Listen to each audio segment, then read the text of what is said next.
Hello everyone, I'm Nicole Lamartine and this is the Choral Eye. Today we are talking about musicality. The unwritten, the unlabeled idea that makes music come alive. It's what the audience feels when they hear the music. And it starts with the commitment from being able to sing exactly the notes and the rhythms on the page to being a connected human being emotionally and technically to bring the best that you can to the betterment of the ensemble. So it starts with the individual. You, the musician, is responsible for everything you see on the page. So what is musicality? Well, I think there are four main aspects to musicality: dynamics, shape, articulation, and text expression. Dynamics can be thought of as the louds and softs. Shape is the way each note travels in terms of its dynamic relationship within the phrase. Articulation is the length or the attack of the note. And then expression comes from our deep understanding of the text. So let's talk about dynamics. These are common dynamics that we see on the page as musicians, and we're taught from a very early age that piano means soft and forte means loud. It's kind of this spectrum of volume. Well, I think that dynamics are not just a simple spectra of volume, but dynamics are intention. What intention do we bring as musicians to the music? What intention does the composer have in writing the music? And what intention do we discover in our text? It is not a volume knob. Dynamics are not simply volume. So, if dynamics are intention, intention is also emotion. So dynamics are very deeply rooted in the emotional content of the music. So how do we create dynamics? Well, usually as singers we can give more air or we can give more voice. So more air will create a voluminous sound. More voice will bring more point to the sound. So I always tell my students that the best way to approach dynamics, the intention, the louds and softs if you will, is with more air. Now, it doesn't mean that when we sing piano, we use less air. The air is our lifeboat through the waves of the dynamic. The air must flow consistently, whether we're singing forte or whether we're singing piano. So, dynamics are intention. Intention is the emotion, and the emotion is very, very strongly rooted in our breath movement. The breath is what makes our vocal sound. So the breath is rooted to our very basic way we are creating the sound.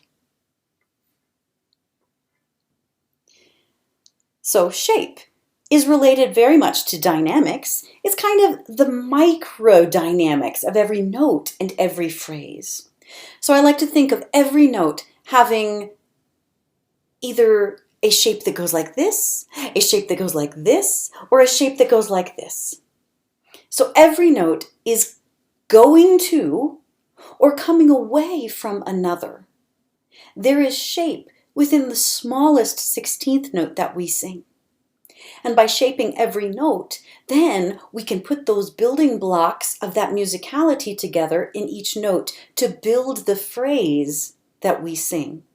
Now, every phrase has got to have a goal, or else we don't know where these micro musicalities are headed. So how do we shape? I've talked about waves and water. That's how I think about shaping a phrase, shaping every note in the phrase, that every note has direction. So I like to think of creating waves. And it's not like we want to get seasick, but that we're never stagnant. And when you think about the ocean, even when it's a calm sea, the water is still moving. So even in our most sophisticated and finessed singing, we still can shape every single note within the phrase. I believe that shape comes from engaging a facile breath, engaging the breath to move more quickly when we need, to be more sustained and legato when we need. And of course, shape is very much rooted in the subtext. The subtext is the unwritten thoughts and feelings beyond the literal text that we see on the page. More about that in a moment. And some things to remember as we're shaping each note is that the vowel integrity, keeping the vowel consistent through every single note, will allow us to shape with dynamic instead of wah, wah, wah, what I call the wah-wah effect. Anytime your mandible changes position as you sing, you're going to get this kind of sausage feeling to the sound, and we want more consistency. The shape comes from dynamic, not from changing the amplitude of the sound as it comes out of our face. All right, so now we talk about articulation. Many people confuse articulation with enunciation. Now, as choral musicians and vocal musicians, we have something that no other instrumentalist has. We have text. And part of articulation is text enunciation. But articulation doesn't necessarily mean only enunciation. So what is articulation? Articulation is the length, the attack, and the relationship of notes. So every note, as we've discovered, has shape, but the length can be determined by articulation marks. Is it short or is it long? The attack, is it accented or is it not? Relationship is how each note is related to each one that follows it. For example, is it a legato, slurred movement through the phrase?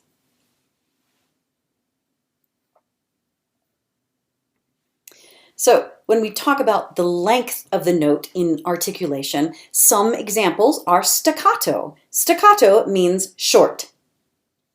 Okay? So when we sing staccato, everything is separated. Tenuto is indicated by a line across the note, and that usually means to lean on it or to lengthen as long as possible throughout the duration of the note. When we talk about attack, two examples are accent and sforzando. An accent is what I think of as kind of a karate chop on the note. Ha, ha. A sforzando is a strong attack on the note, but that strength doesn't maintain through the duration. So for example, ah. So it is a strong attack on the front side of the note. Some ideas of relationship articulation. Legato, the connectedness from one note to the other. You'll see this on your page oftentimes with a slur mark over the phrase. Sometimes you'll see an articulation called staccato tenuto, which is combining your staccato with your tenuto. And it means that it is connected with your tenuto, but a little less long with the staccato. Detached is something that string players see a lot, détaché, which means every note is its own separate entity, not necessarily short like staccato, but just separated. So, how do we articulate in our music? For length, we have to think of the vowel duration and the consonant. As I said before, as singers, we have text.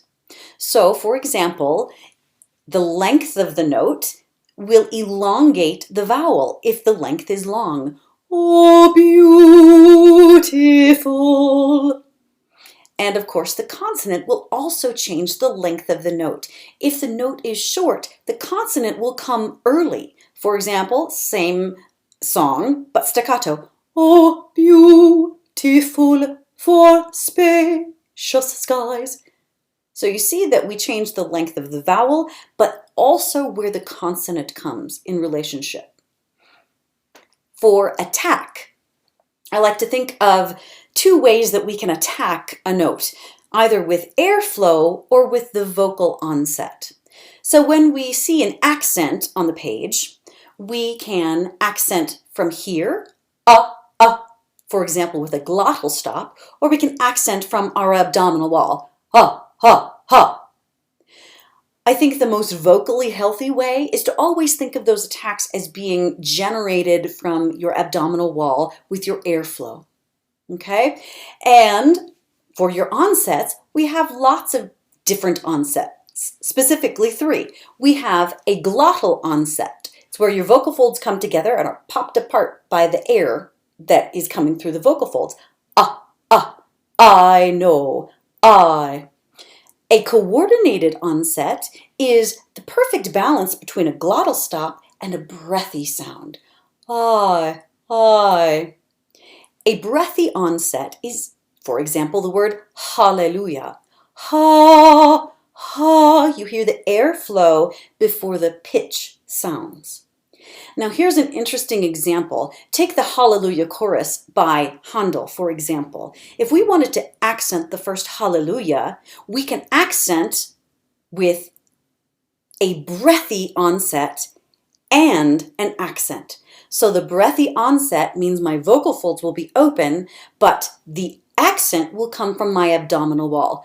Hallelujah, hallelujah.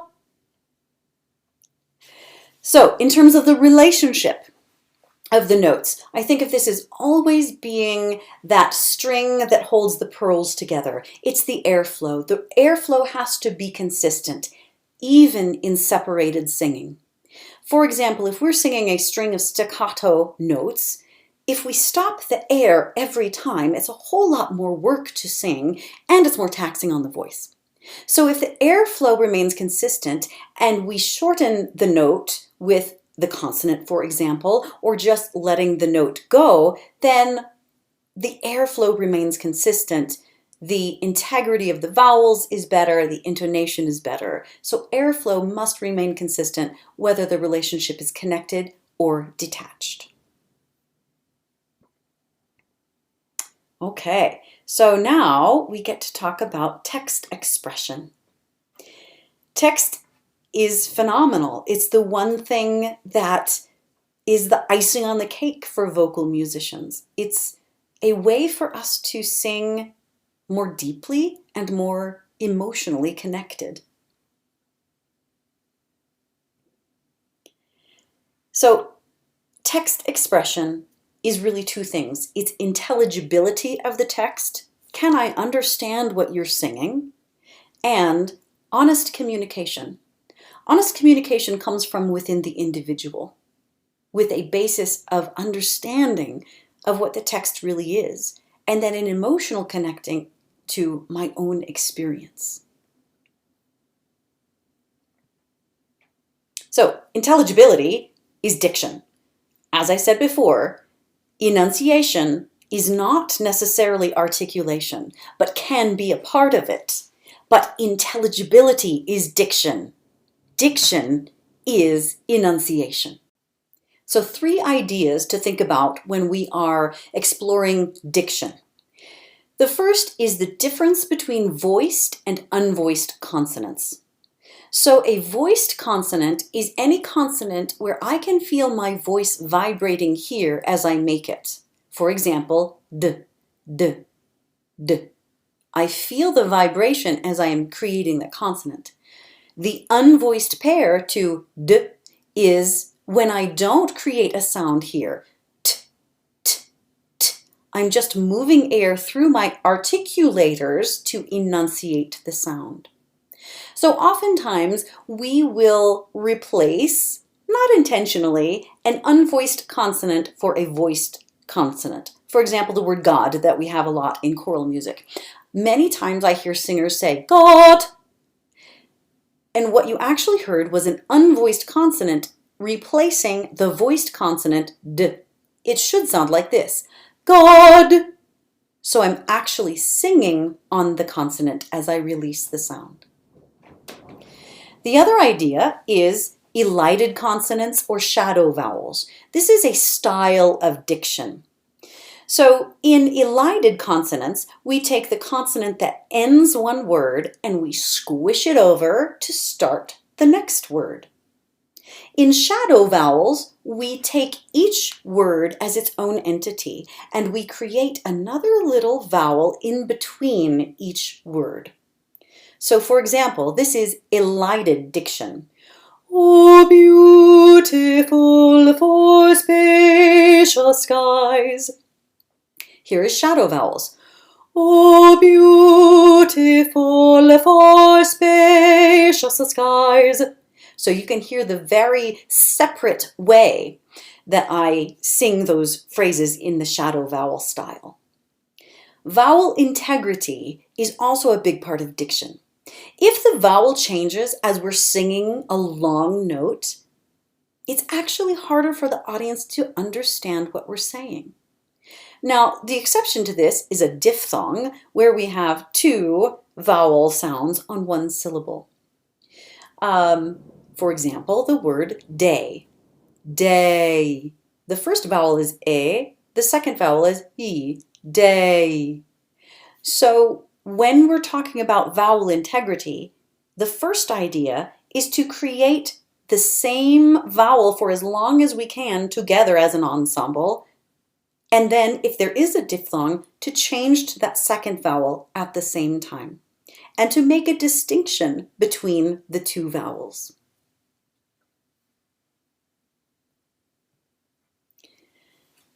So honest communication as a part of text expression starts with your poetic understanding.